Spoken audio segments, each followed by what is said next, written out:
so when you're out in nature, you literally are filling up your gas tank. It's kind of like you're taking in that quantum energy, life force energy, again, whatever name you want to call it.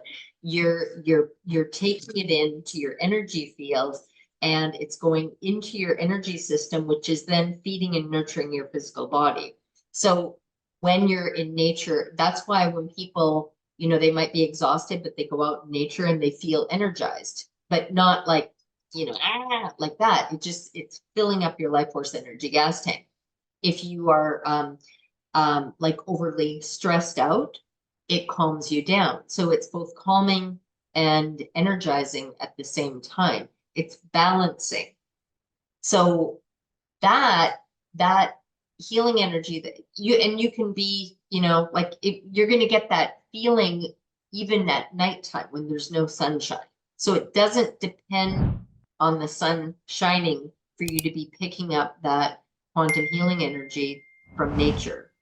Now, if you are in nature and now the sun is shining, you're going to be getting additional benefits from the sunlight, from the color frequencies that are within the sun, from the invisible frequencies, the infrared and the UV.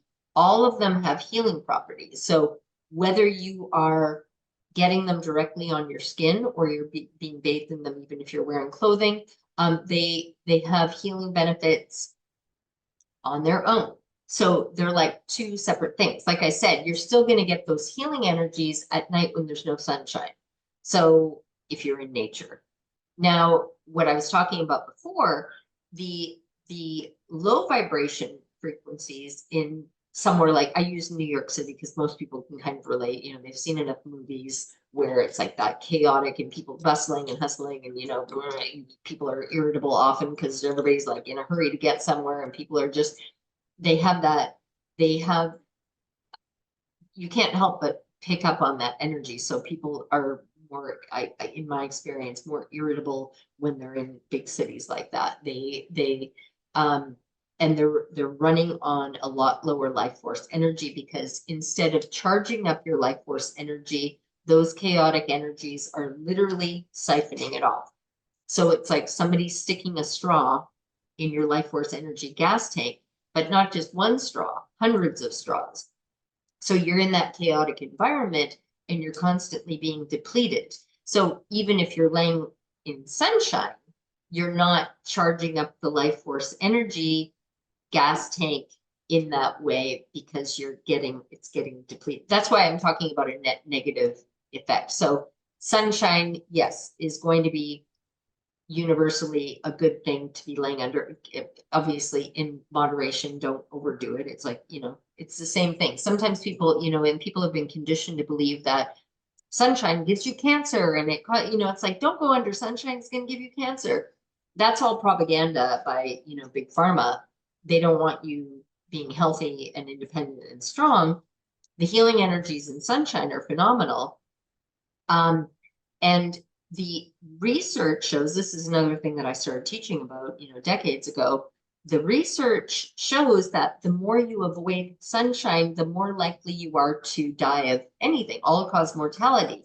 And every type of cancer is inverse correlated. The less sunshine you get, the more cancer you're going to get, the more heart disease you're going to get, the more, whatever illness, disease, or imbalance, it directly inversely correlates to less and less sunshine, more and more illness, disease, more and more early death, more and more all-cause mortality, which is what just means, dying from anything, whatever disease you're dying from.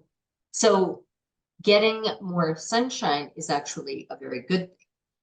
But getting too much sunshine, yes, you can get a sunburn, which is not good for you. Like accumulated sunshine can give you skin cancer. I mean, sunburn can give you, but that's the easiest and most treatable form of cancer anyway. But the benefits of getting sunshine and doing it just like anything else, you can drink too much water and kill yourself.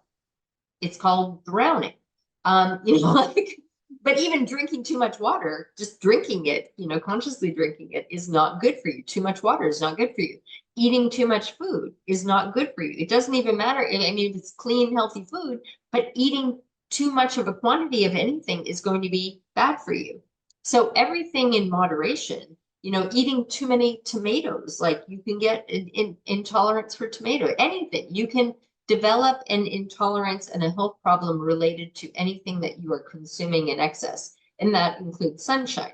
But you need the sunshine. So saying avoid sunshine altogether because it might cause, you know, burning on your skin or whatever might come from as a result of that. It's like saying, well, food, if you eat too much food, it can be really harmful. It can eventually kill you.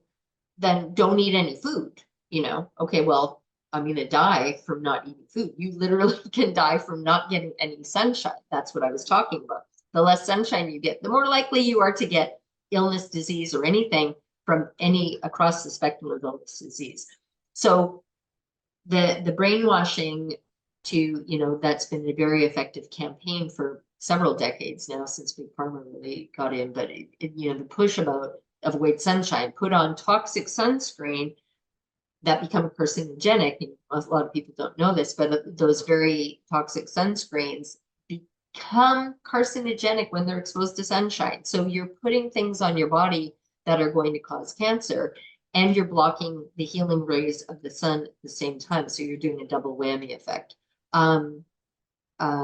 Anyway, so circling back, I can't remember even how I got off on the tangent, but Yeah, no, just talking about the difference between the quantum healing energies and the light component, the therapeutic light versus the quantum healing energies, life force energy, chi, pranic, heat.